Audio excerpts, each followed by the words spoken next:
नमस्कार। टुडे हिमाचल में आपका बहुत बहुत स्वागत है। मैं हूं आपके साथ भावना रेनॉल्ड और चलिए देखते हैं शाम की बड़ी खबरों को फटाफट।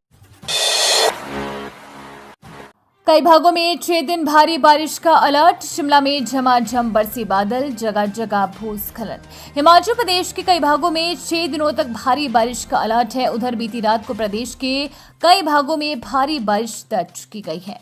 धर्मशाला में 53.6, शिमला में 50, भ्रमाणी में 40.4, सुंदरनगर में 45, गोहर में 40, लापड़ में 32.3 और बग्गी में 31 मिलीमीटर बारिश दर्ज की गई है। आज राजधानी शिमला व आसपास के भागों में हल्की धूप खिलने के साथ बादल छाए हुए हैं। मौसम वैज्ञानिक केंद्र शिमला के अनुसार राज्य के कुछ स्थानों पर 26 जुलाई से 1 अगस्त तक भारी बारिश का येलो अलर्ट है। 28 जुलाई से अधिकतर भागों में बारिश होने का पूर्वानुमान है। देखिए, हिमाचल के सबसे बड़े जिले कांगड़ा में वेंटिलेटर चलाने के लिए स्टाफ तक नहीं। हिमाचल प्रदेश के सबसे बड़े जिला कांगड़ा में कोरोना काल में लोगों को जीवनदान देने वाले वेंटिलेटरों की आज बिना इस्तेमाल के सांसें फूल रही है। वेंटिलेटरों के संचालन के लिए आज स्वास्थ्य विभाग के पास प्रशिक्षित स्टाफ तक नहीं है। इस वजह से करोड़ों के वेंटिलेटर बंद कमरों में धूल फांक रहे हैं। कोरोना काल के बाद इन वेंटिलेटरों का इस्तेमाल नहीं किया गया है। इस वजह से कुछ वेंटिलेटर खराब हो चुके हैं। कोरोना काल में जिला कांगड़ा के स्वास्थ्य संस्थानों और मेडिकल कॉलेज टांडा को 185 वेंटिलेटर दिए गए थे। इनमें से अब 25 खराब हैं और बाकी धूल फांक रहे हैं।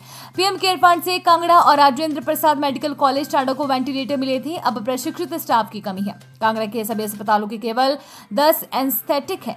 उधर जोनल अस्पताल धर्मशाला में ही 19 वेंटिलेटर है। इसके अलावा कांगड़ा अस्पताल में 3, देहरा में 1, नूरपुर में 1, नगरोटा बंगवा में 1, इंदौरा में 1 और पालमपुर अस्पताल में 2 एनेस्थेटिक तैनात है। ऐसे में एक एनेस्थेटिक जैसे और कैसे वेंटिलेटर को संभालेगा। डीएलएड और टेट परीक्षाओं के आवेदन शुल्क में बढ़ोतरी, अब 2 गुना देनी होगी फीस। हिमाचल प्रदेश स्कूल शिक्षा बोर्ड ने बोर्ड द्वारा आयोजित करवाई जाने वाले डीएलएड तथा सभी विषयों के अध्यापक पात्रता परीक्षाओं के आवेदन शुल्क में बढ़ोतरी की है। अब परीक्षार्थियों को इन दोनों ही परीक्षाओं में भाग लेने के लिए ऑनलाइन आवेदन करते समय पहले के मुकाबले अधिक शुल्क देना पड़ेगा।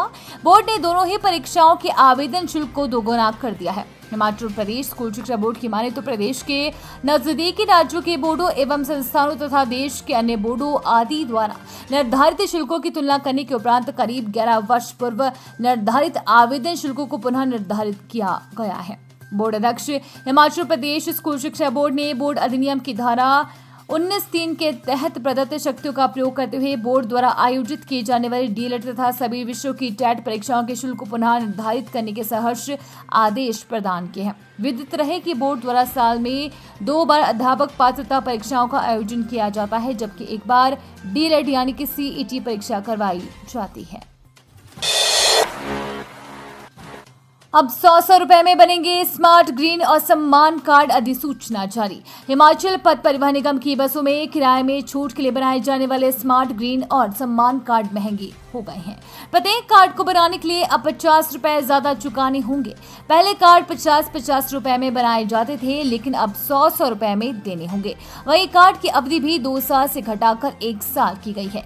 बीओडी के फैसले के बाद अधिसूचना जारी कर दी गई है। सभी मंडलीय प्रबंधकों को सर्कुलर भी जारी किया गया है। निगम को घाटे से उबारने के लिए फैसला किया गया है।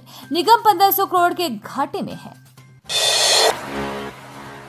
मनाली कुल्लू हाईवे पर बाहनू के समीप नदी में गिरी बस, 12 यात्री घायल। मनाली कुल्लू नेशनल हाईवे पर बाहनू के समीप शुक्रवार सुबह एक निजी बस पलटकर सड़क से नीचे गिर गई।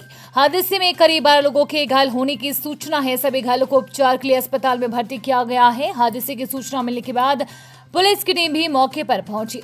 अभी तक हादसे के कारणों का पता नहीं चल पाया है। हादसे के 6 घायलों का सिविल अस्पताल मनाली और 2 का हरिहर अस्पताल में उपचार चल रहा है।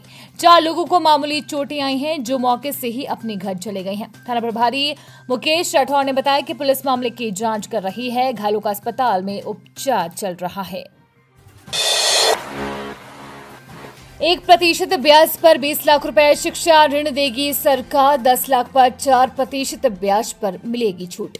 राज्य सरकार ने पात्र हिमाचली विद्यार्थियों को 1% ब्याज की दर पर ऋण देने के लिए वित्त वर्ष 2023-24 से डॉक्टर यशवंत सिंह परमार विद्यार्थी ऋण योजना लागू हो गई है। उच्च व्यावसायिक शिक्षा के लिए सरकार की ओर से 20 लाख रुपए तक ऋण दिया जाएगा। जिस परिवार की वार्षिक आय 4 लाख रुपए से कम है, उस परिवार का विद्यार्थी इस योजना में ऋण प्राप्त करने के लिए पात्र होगा। इसके अलावा मुख्यमंत्री ज्ञानदीप योजना के तहत जमा 2 कक्षा पास विद्यार्थियों को उच्च शिक्षा प्राप्त करने के लिए 10 लाख रुपए तक के शिक्षा ऋण पर ब्याज में 4% की छूट मिलेगी। इन दोनों योजनाओं के व्यापक प्रचार प्रसार के लिए वीरवार को उच्च शिक्षा निदेशालय ने सभी जिला उप निदेशकों को पत्र जारी किए हैं। स्कूल और कॉलेजों में दोनों योजनाओं से विद्यार्थियों को अवगत करवाने के निर्देश दिए हैं। इस दिन से शुरू हो रही है किन्नौर कैलाश यात्रा। पहला स्लॉट 1.5 घंटे में ही फुल। हिमालय की गोद में बसे किन्नौर जिले की प्रमुख धार्मिक यात्राओं में शुमार किन्नौर कैलाश यात्रा 1 से 26 अगस्त तक होगी। 19,850 फीट की ऊंचाई पर स्थित किन्नौर कैलाश की इस यात्रा के लिए गुरुवार से ऑनलाइन पंजीकरण प्रक्रिया शुरू हो गई है। पहले ही दिन से 1 से 5 अगस्त तक का स्लॉट बुक हो गया है। करीब 1.5 घंटे में ही 1000 श्रद्धालुओं ने यात्रा पर जाने के लिए ऑनलाइन पंजीकरण करवाया है। गौर हो कि जिला प्रशासन और भी परका शंकरेस किन्नौर कैलाश यात्रा संचालन कमेटी पोवारी तांगलिंग की ओर से हर वर्ष यात्रा करवाई जाती है। अपना पंजीकरण करवाने वाले यात्री 1 से 5 अगस्त तक यात्रा में भाग लेंगे। पंजीकरण करवाने वाले में दिल्ली, गुजरात, हरियाणा, मध्य प्रदेश, महाराष्ट्र, पंजाब, उत्तर प्रदेश, तमिलनाडु, उत्तराखंड, पश्चिम बंगाल और हिमाचल प्रदेश के श्रद्धालु शामिल हैं।